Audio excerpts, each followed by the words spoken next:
Guest post part two. We didn't get a chance to get into everything I wanted to teach on guest post because, well, it would have been a long video. So I split it up into two parts. One was the wrong way to go about it, and the other is the right way to go about it. Well, if you want to know what the wrong way is, you're going to have to go back and watch that video. It's the one previous to this. And I'll wait right here and wait for you. And the rest of us will just continue on. All right. Let's get this. Let's talk about the right way to get guest posts. And there is a right way. And that's one of the cool things about guest posts. This is something that just about anybody could do. If you can't write a guest post yourself, you could certainly hire someone to write your guest post for you. And there's a lot of writers out there that are really good that are working for cheap right now. And I don't want to say that a good writer is a commodity on the market these days, but they're pretty close to a commodity. And so that's the good news. Anybody could do this type of link building. It's also a type of traffic generation, and it's also a great way to build your list and get leads for your business. So the first thing you do is find the websites that you would love to get a guest post on. And remember, this is right in alignment with everything that I've taught you in the other videos in my courses, is that instead of looking for opportunities that you think may help your search engine rankings, go find the sites in your industry that you would love to get a link from. Start with them. There's so many sites that you already know and are familiar with. I think too many link builders spend so much of their time looking for opportunities that they don't have time to take advantage of the opportunities that are right in front of them. And those are the ones that are going to help their business the most. So why wouldn't you spend more time going after the sites that would help your rankings and help your traffic and give you sales if they're to link to you or give you a guest post. All right, getting a link from a site is one thing, but getting a guest post from them, you get a lot more traffic from a guest post article than you do a link. And so this is a major offensive weapon for getting traffic to your site. All right, so what you do is go find the sites that you would like to get a guest post on or love to get a guest post on. Call these what you will, but these will be the people. Maybe you have 50 sites that you would just be tickled pink to get a guest post on. Well, start with them. Write them all down. Find out how much traffic their sites gets, and don't look at their domain authority. Go straight to spyfoo.com. And once you get to spyfoo.com, you figure out how much traffic they're getting. And also you can use SEMrush for that. Those are the only metrics you're looking at. And then once you're sure that the site is a site that you want to get a guest post on, i.e. they have traffic, the right kind of traffic, and a lot of it. So hey, this passes my sniff test. So what else do you do then? Well, then you have to find out whether or not that site actually does Google queries. And that's really easy to find out. Just do this search right here you see on my screen, and I can kind of enlarge it too, where put their domain in. So if I was going to do the art of manliness, in fact, let's do the art of manliness. Okay, so site, their domain.com, space, then guest blog. So let's go to the art of manliness.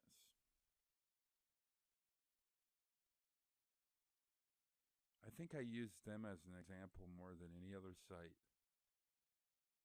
All right, so the first thing you do is site, and then you have the art of manliness. Now what you can do is come back here, and you can put any of these in there. So let's say guest blog. That's the first one. In quotations, we put guest blog. This isn't rocket science. This is easy. Anybody could do this. All right, so guest blog. Looks like they only had one thing come up. Okay, no, that didn't help, did it? All right, so getting ahead of myself here. Well, we're good. Let's try guest post. So you go through and you do all these different searches, and you're looking to see if they ever allow the guest post. Well, here we go. They allow a guest post. So this is a guest post by David Dan Zeiser. And here, this is a guest post by Josh Tucker. This is a guest post from Joe Weber. So, okay, so the art of, I knew this ahead of time, but the art of manliness allows guest posts. All right, so that's the first thing that I want to check out if I'm trying to get a guest post on the art of manliness. Let me close all this up. What to do if you can't find any opportunities once you go through all those different once you go through all those different searches, what do you do? And that's a question that you go on to the next one. That's what you have a list of more than man. There's a lot of things in here. Let me move this down. You have more than one site that you want to get a guest post from. Hopefully, you got 50 of them you wrote down. But get a large list, and you'll find that a majority of them do offer guest posts. Now, it doesn't. If you find out once you get through those, it doesn't mean you can't get a guest post on a site that never has had a guest post before. They may not label it like we are here and what we're searching. They may not actually put any of these footprints on there. They may just post it as a normal post. You have no idea. But we're just looking for the easy, the low-hanging fruit, the ones where we know for sure they accept guest blogs. You start out with them, and then you work your way over to the sites where you can't find any of those footprints like that. Oh, that's pretty important. All right, so now once you have that set up, you start researching all the existing guest posts. Like I just found a bunch of art of manliness guest posts. So what I do is I start researching those. And how do you research those? Well, first of all, you add them to a spreadsheet, and there's 5 things you need to write down. And I have an example to show you. One is the title of the post. One is the title of the URL of the blog post, and another is a summary of the blog post. And then you're going to put the link that they linked out to and also the title of the post they linked out to. And I did this with Eric Ward's site a while back and used it and was able to get a link from him using this strategy. So let's do this real quick. And so I found, I took all of Eric's blog posts and I put all its titles down, and there's over 100 of them. Then I put the URL to each of them, and there they are. Then what I did is I wrote a summary for each of those, and I wrote those myself because if you read the post and then you could summarize them. Another thing you could do is check out the Google Meta. Like, let's check out this post right here. Another way to get a summary really quick if you're feeling lazy is to check out the page source and see what he used for description or the title. And I don't know if he did description. Oh, this is one of his funny ones. Whoops. Naughty language, too. Eric. Yeah. All right, let's go to a difference. All right, let's say you don't want to write all the summaries down. All right, I'm going to check out page source. Now let's find a description. There's a description. You could just take the description and use that instead of writing your own summary. And I actually went through and wrote summaries for each one of them. But so and I added a couple other things too. I added a subject. What was the subject matter that was covered in his posts, and also where it gets really good when you're doing this research. Also put the links, like if they link out on some of the posts, you're looking at, you want to look to see what they're linking out to. But for doing guests, this is for more like when you actually start trying to get links from golden prospects. But now we're talking about guest posts.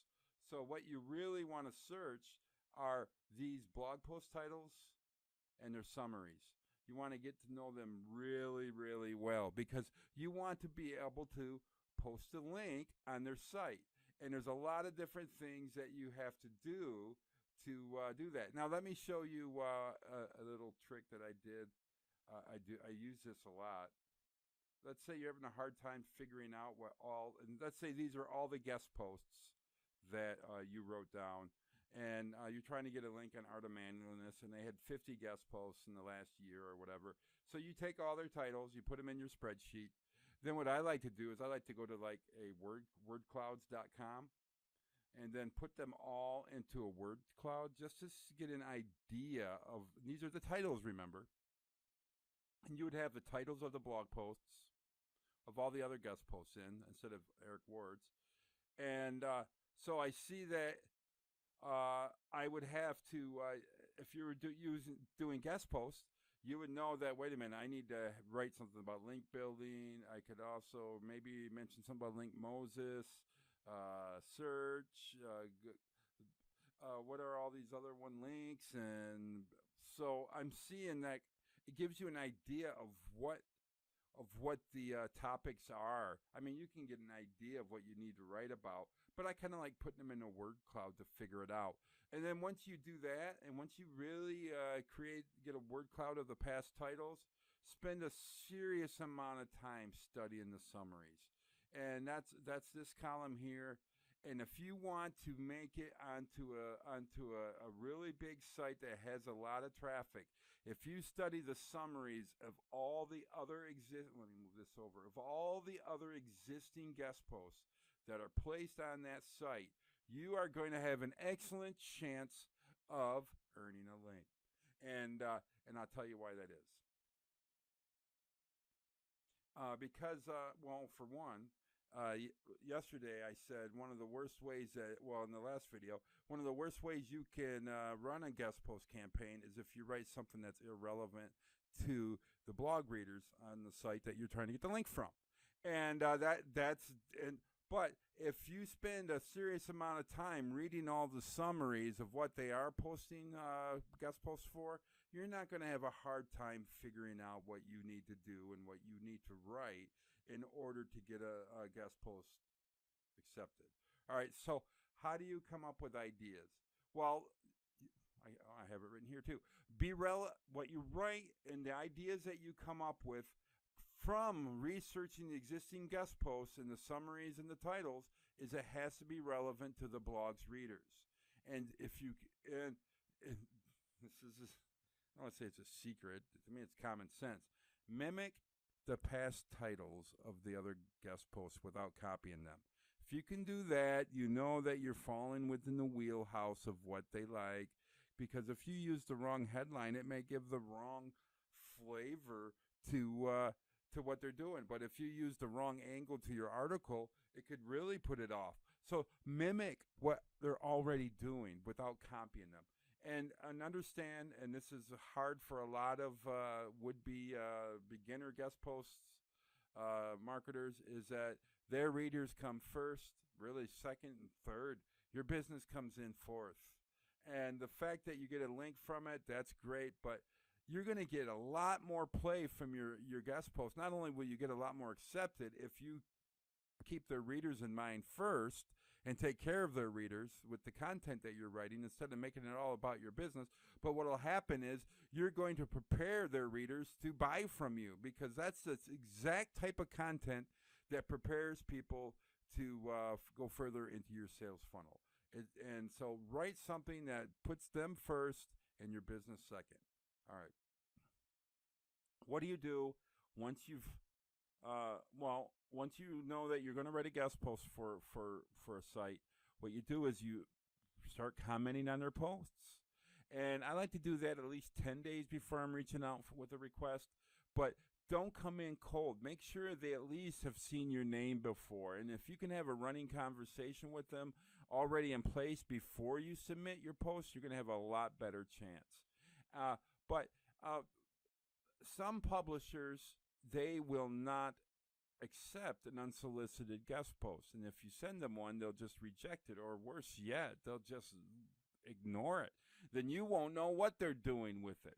So some will not accept the post. So what do you do with these people? You send them a guest post pitch instead. And these guest post pitches are just, you personalize them, and you give them a few ideas about guest posts you want to do. That's the cool thing about a pitch, is you don't have to write the article first. So you do your research, find out all the different things that they're posting guest posts on after studying the summary. Come up with your own 3 ideas after brainstorming topic ideas, and then send them a pitch instead of a post.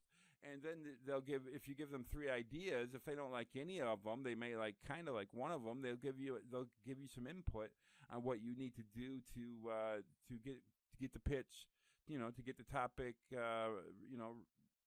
improved, so it could be a guest post. So, and if you don't hear back on a pitch, only follow up once. Take the hint. Otherwise, you make a nuisance of yourself. You want to live to pitch another day. You don't want to burn your bridges on your first attempt to get some loving from them. All right, so write the guest post. Make sure that when you do, this is I'm not going to get into how to write content, but if you do, remember, anybody could do this. It doesn't take a budget to read all of the other guest posts that have been submitted on a site. It doesn't take a rocket scientist to read the summaries of each of them either. It doesn't take that at all. So far, anybody could do this. When it comes times to writing the post, as long as you've done all your research and you got the right pitch, and you know it for a fact it's the right pitch, and then you start writing it, well, you want to make sure it's really good content. And that goes without saying. I didn't put it on here, but one of the things that you do as a courtesy is you put interior links into the guest post you write, not to your site. Remember, this is going on another site. You include interior links to their other posts on the domain. That way, if I'm going for a guest post on the art of manliness, I'm going to make sure that I'm linking to at least 2 or 3, maybe 2 of other art of manliness posts in the first couple paragraphs. That's just I think that's courtesy, and it helps too. All right, because they're gonna put them in anyway, right? So if you put them in for them and you put them to good links, I mean, they're gonna like that. All right, make sure that you also put your link into the post, right? That goes without saying too. There's 2 reasons to well, there's really 3. But there's 2 reasons that we'll talk right now about why you would insert your link in the goal post in the guest post. One is because you want to improve your Google rankings, and that's why most of us are doing it, right? But there's another reason why you would add your link to it. And if you are doing this for Google rankings, which I think you are, make sure that you don't get greedy with your anchor text. Just be really careful that you don't get greedy using the same anchor text over and over again. All right, so another reason you would insert your link into a guest post, well, it's because you want to add value. And this is where a lot of people that submit guest posts blow their opportunity, where they'll link somewhere contextually within the body of the email of the guest post, but it'll be to something irrelevant that has nothing to do with the story. In other words, they insert a link hoping that it helps their Google rankings, but they don't put the readers of the blog first, so it's going to some irrelevant page on their own site. So you would add a link to add value to your story. If you can't add a link contextually to your guest post, then you're going to have to rely on your links in your byline. And usually the links you do in a byline are lead generation focused. And so you'll link to a squeeze page. If you have an ebook you're giving away, make sure you're mentioning that in your byline. Include a call to action that isn't weak, so be very strong in your CTAs. Your call to actions are really important. You don't want to use any type of funky anchor text like your money keywords here, because you want to make sure you follow this, because Google is just not going to play games with you if you start using your money keywords with do follow links and bylines of guest posts. That has been done so many times that they already have a defense for that. So don't do that.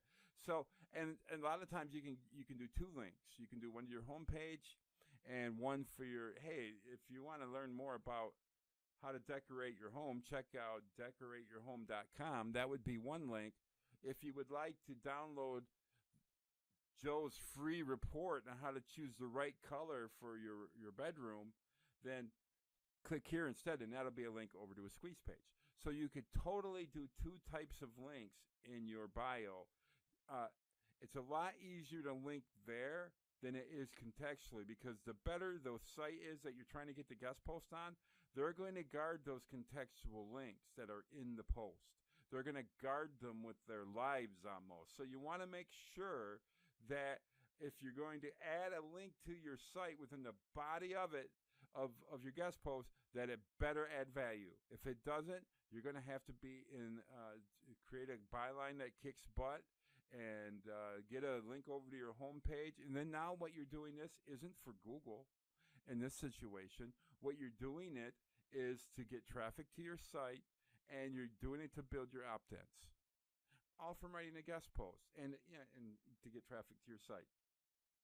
So that's where a lot of people miss it, and they'll get their guest posts rejected because they're trying to put irrelevant links to their site, their money page, in the body of their guest post, and it doesn't fit.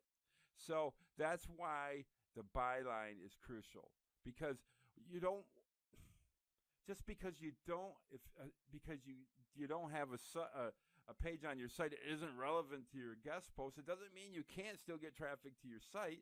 You just have to do it this way.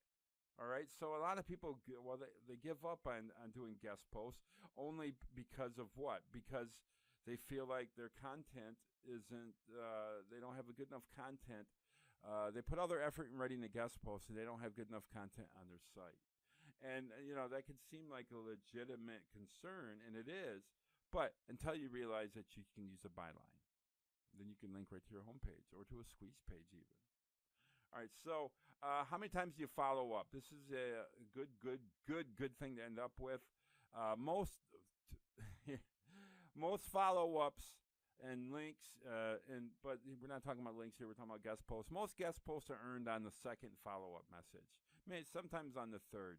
But I'm going to recommend that you never follow up more than once. So if you don't follow up at all, you're going to lose out on a lot of opportunities. Because sometimes people just don't see your message. Or a lot of times, they'll have some built-in filter in their brain, and they'll say, I'm going to ignore the first query, and anyone serious, they follow up anyway. And they may only pay attention to the follow-ups. So that's one reason why you have to follow up on your guest posts. Another reason is that you want to make sure when you give them a timeline and say, hey, listen, I'm gonna pitch this to another site. I wanted to give you the heads up. So that's what your follow-up message should be. Say, hey, I don't want to rush you, but this is a post that I really want to write. I thought it'd be a perfect fit for your site. I'm going to give you a few days to figure it out. If I don't hear back from you within a few days, I'm going to write this for another site. No hard feelings. I wish we could have connected on this time, but maybe next time. And then you get to live to pitch another day. And don't follow up more than one time. You don't want to make a nuisance of yourself. And if you do, you're going to blow your opportunities of getting additional links. And if you run an agency, the cool thing about building these types of relationships up with sites where you can put guest posts on is that you can go back to other of your clients and get more links for them too. So it's like a gift that keeps on giving for an agency, and you could do additional guest posts yourself too if you keep coming up with good content and you like their site, and then you're getting enough traffic from the byline, or if you get a contextual link, that's good too. And I will say this, I guess I'll end on this. Some of the times you can get a contextual link in the body of your email or the person you can negotiate, and if it's halfway relevant, they'll let you do it. And you just have to ask them whether or not if they're going to no-follow it. If they're going to no-follow it, it doesn't matter what you're using as your anchor text. But if it's a do follow, let's say 20%, we'll do a do follow, or maybe even more, usually more, maybe 50, maybe even 60 or 70. I guess it really depends on the niche that you're going after, or niche that you're going after. But for the most part, you want to make sure that you spend your time going after opportunities where you could reach the people and be able to do this the right way, and that's the way we do it. And use this as an opportunity to just get traffic to your site. And if you only get a few do follow links from every 10 you put out, or then so be it. you're still building on sites that'll give you traffic, and a lot of people that's been in the industry a long time, and I'm one of them, really believe that no follow links pass link equity, which means link juice, which means no follow links, in my opinion, do help rankings. And some people disagree with me, but I really don't care if they do or if they don't.